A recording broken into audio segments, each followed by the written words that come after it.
Bismillahirrahmanirrahim. Assalamualaikum warahmatullahi wabarakatuh. Kembali lagi bersama Salsabila Syaharani.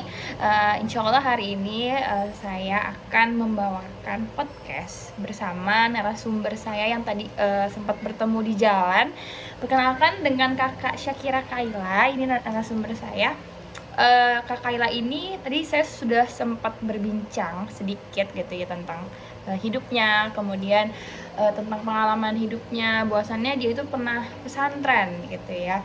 Jadinya saya di sini ingin menanyakan sedikit tentang kehidupan apa saja sih pengalaman yang pernah ia alami selama di pesantren seperti itu. Oke, di sini saya sudah menyiapkan beberapa pertanyaan yang akan saya tanyakan kepada Kak Kaila. Oke. Baik Kak Kaila, di sini ada pertanyaan yang pertama yaitu kenapa sih Kak Kaila mau masuk pesantren? Apakah itu kemauan sendiri atau orang tua? Bagaimana Kak Kaila? Jadi pertamanya itu awalnya memang bukan kemauan sendiri, jadi memang diarahkan dari awal itu untuk masuk pesantren. Memang bukan kemauan sendiri, memangnya siapa yang mau masuk pesantren? Iya betul. Di usia segitu mungkin 11 atau 12 tahun gitu Iya. Siapa yang masuk pesantren jauh dari orang tua, dipaksa mandiri, apa-apa sendiri gitu Betul. kan. Tapi akhirnya saya ngikutin kemauan orang tua dan sampai sekarang nggak nyesel masuk pesantren. Oh jadi kemauannya itu akhirnya dimotivasi gitu Iya, ya. Apa saja sih kira-kira manfaatnya kan banyak ya masuk pesantren gitu. Awalnya berat sih gitu. Ya. Betul. Jadi awalnya memang disuruh, kemudian banyak dimasukkan motivasi oleh orang tua, akhirnya jadi kemauan sendiri seperti itu. Oke, yang kedua nih ada pertanyaan lagi. Apa sih kira-kira yang membuat Kak Kaila tuh yakin gitu, aku masuk pesantren aja deh gitu. Apa sih Kak kira-kira? Mungkin yang pertama itu karena saya percaya orang tua saya itu nggak akan mengarahkan saya ke arah yang buruk gitu ya. Betul. Gitu. Jadi saya juga mikir, oh orang tua nih nggak mungkin nih anaknya mau jadi yang buruk-buruk gitu kan. Betul. Jadi ya udah deh, coba aja dulu gitu kan. Terus yang kedua mungkin karena saya mikir orang tua saya ridho saya masuk sana. Jadi kayak jadi dengan ridho orang tua itu saya yakin nih kayaknya saya masuk pesantren juga bakal baik-baik aja nih gitu kan. Ya gitu mungkin awalnya. Oke gitu ya Kak. Oke, tadi setelah kita berbincang sebentar bahwasannya tergantung dari ridho orang tua yang membuat Kak Kaila yakin untuk masuk pesantren gitu. Akhirnya ya udah deh, bismillah aja dulu, saya nggak akan kenapa-napa kok masuk pesantren gitu kan ya. Oke, kemudian setelah masuk pesantren tentu kan kita banyak banget nih pengalaman-pengalaman gitu ya sama teman-teman, sama guru-guru, sama pengurusnya juga. Terus ada nggak sih Kak pengalaman yang paling Kak Kaila inget, yang paling menyenangkan gitu selama di pesantren? Mungkin kalau pengalaman menyenangkan semua kegiatan di pesantren itu menyenangkan gitu ya, apalagi dikerjakan bareng-bareng. Dari ngaji bareng, dari ngantri makanan bareng-bareng, makan santunan bareng-bareng gitu kan. Udah gitu mungkin kalau yang paling diingat itu kalau misalnya di pesantren itu lagi ada perayaan Hari Santri. Kayak itu tuh kayaknya malam-malam meriah banget. Pesantren tuh suasananya jadi rame banget. Nah itu mungkin salah satu kegiatan yang membuat saya betah di pesantren.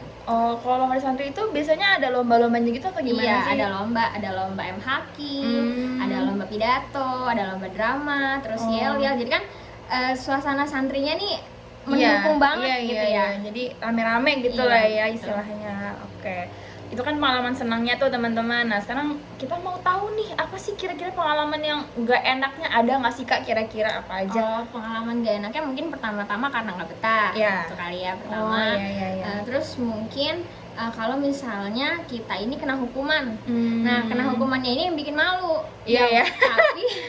Tapi kan ya emang kalau misalnya itu kan sebenarnya untuk mendidik gitu ya hukumannya, agar di kedepannya itu kejadiannya nggak keulang lagi gitu. Mungkin itu sih. Berarti Kak Kaila pernah kena hukuman lah ya sama di pesantren ya. Aku juga dulu sebenarnya pernah pesantren juga gitu ya, sama sih kurang lebih kayak Kak Kaila gitu kegiatannya ada pengalaman senangnya juga, ada pengalaman yang gak enaknya juga ya. Salah satunya itu tadi mungkin yang senangnya itu ya karena rame-rame kan, entah dari makan, kemudian ada kegiatan rame-ramenya juga gitu. Terus kalau dari sedihnya sih, kalau aku ya sama sih, ngerasa kayak nggak betah kadang-kadang, apalagi kan kita hidup di lingkungan teman gitu. Iya, benar. Terus ada juga di masa kayak waktu itu aku sempat ngerasa musuhan sama satu teman tuh, rasa-rasa itu gak betah banget apalagi gitu. 24 jam bareng-bareng gitu Iya, ya. jadinya ngerasa Iya, kayak benar. aku pengen pulang aja, padahal cuma satu orang yang musuhan sama aku gitu. Jadi itu teman-teman, pesantren seperti itu gitu lah ya, ada senangnya dan ada sedihnya juga. Nah, kemudian yang pertanyaan terakhir nih teman-teman, apa sih Kak, ada nggak sih motivasi ini untuk teman-teman semua yang nonton, motivasi untuk masuk pesantren? Apakah pesantren semenyeramkan itukah, sekejam itukah, seperti apa Kak? Oke. Jadi mungkin sedikit dari aku ya. Yang pertama itu buat teman-teman yang memang berpikir untuk masuk pesantren, ngelihat serunya pesantren, emang jangan ragu masuk pesantren itu. Maksudnya di pesantren itu kan gak bakal kenapa-napa gitu.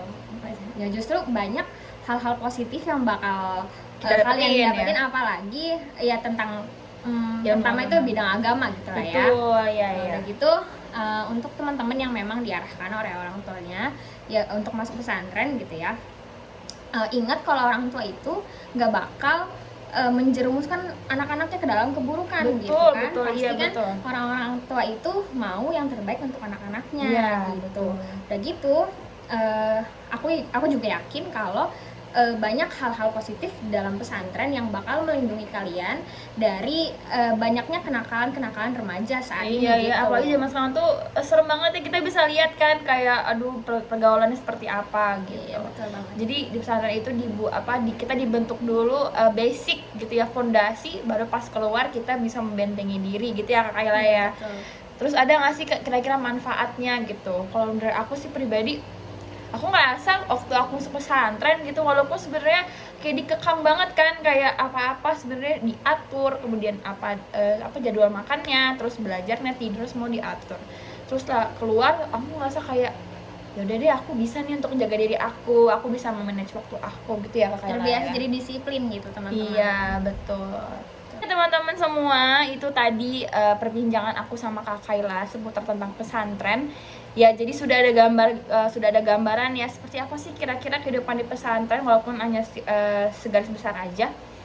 Terima kasih Kak Kayla atas waktunya dan ilmunya dan sharingnya kepada teman-teman semua. Terima kasih juga untuk yang sudah menonton. Semoga ini bisa menjadi gambaran buat kalian, kemudian referensi juga, pertimbangan kalian juga apakah mau masuk pesantren atau tidak gitu ya. Oke, kalau lebihnya kami mohon maaf. Wassalamualaikum warahmatullahi wabarakatuh.